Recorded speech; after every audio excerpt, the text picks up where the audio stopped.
तर शिंदेंच्या शिवसेनेचे मुंबईतील नगरसेवक आज कोकण भवनात जाणार आहेत। आज दुपारी 12 वाजता 29 नगरसेवक नोंदणी करतील।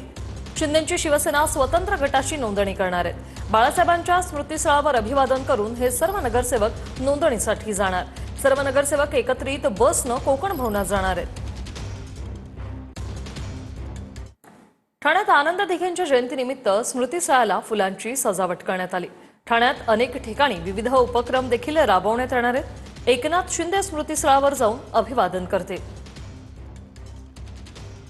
दिवंगत नेते आनंद दिघे यांची आज जयंती आहे आणि ठाण्यामध्ये विविध ठिकाणी विविध उपक्रम राबवले जाणार आहे। आपण सध्या ठाण्यातील त्यांच्या स्मृतिस्थळाकडे या ठिकाणी आहोत आणि याच ठिकाणी त्यांच्या स्मृतिस्थळी मेघडंबरी आहे। त्या मेघडंबरीच्या ठिकाणी मोठ्या प्रमाणात फुलांची सजावट करण्यात आलेली आहे। मोठे मोठे कटावेज या ठिकाणी आनंद दिघे यांचे लावण्यात आलेले आहेत आणि प्रत्येक ठाणेकरांकडून या ठिकाणी विनम्र अभिवादनाचे फलक आपल्याला पाहायला मिळत आहेत। राज्याचे उपमुख्यमंत्री शिवसेना मुख्य नेते एकनाथ शिंदे हे स्वतः देखील या ठिकाणी अभिवादनासाठी येणार आहेत। पाहायला गेलं तर आता या ठिकाणी ठाण्यामध्ये महापौर कोणाचा असेल हे देखील पाहणं गरजेचं आहे। मात्र सध्या तरी ठाण्यातील स्मृतिस्थळ या ठिकाणी आनंद दिघे यांच्या ठिकाणी मोठ्या संख्येने फुलांची सजावट करत मेघडंबरी यांच्या ठिकाणी सजावट करण्यात आलेली आहे। तसेच अनेक नेते देखील या ठिकाणी उपस्थित असणार आणि ते देखील या ठिकाणी अभिवादन करणार आहेत। कॅमेरा अजयसह गणेश थोरात, TV9 मराठी, ठाणे। एक महत्त्वाची बातमी, चंद्रपूर महापालिकेत महापौर बसवण्यासाठी भाजपच्या हालचाली। मंत्री अशोक उईकेंच्या बंगल्यावर थोड्याच वेळात एक महत्त्वाची बैठक होणार आहे। मुनगंटीवार, जोरगेवार, बंटी बांगडिया या बैठकीला उपस्थित राहतील। चंद्रपूर महापालिकेत महापौर बसवण्यासाठी भाजपच्या हालचाली आता सुरू झालेल्या आहेत। थोड्याच वेळात बैठक होईल। मात्र चंद्रपूरमध्ये काँग्रेसचाच महापौर होणार असा दावा वडेट्टीवार यांनी देखील केलेला आहे। मात्र चंद्रपूर महापालिकेत भाजपचा महापौर बसवण्यासाठी आता भाजपकडून हालचाली सुरू झाल्या।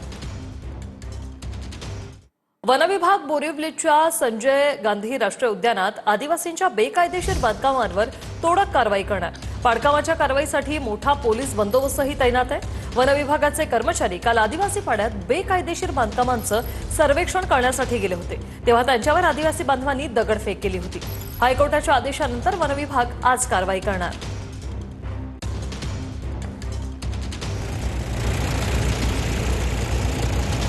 हे दृश्य आपण पाहतोय। वनविभाग आता पूर्णपणे सज्ज आहे। पोलीस प्रशासन आणि आदिवासी आता आमने सामने आले। बोरिवलीच्या राष्ट्रीय उद्यानातली ही दृश्य। तर ठाण्यातील येऊरमध्ये वनविभागाची 10 घरांवर कारवाई करू नये या मागणीसाठी आदिवासी बांधव शिंदेंच्या घराबाहेर जमले। एकनाथ शिंदेंच्या घराबाहेर आदिवासी बांधवांनी आंदोलन केलं। एकनाथ शिंदेंच्या आदेशानंतर आदिवासी बांधवांच्या घरावरील कारवाई स्थगित करण्यात आली आहे।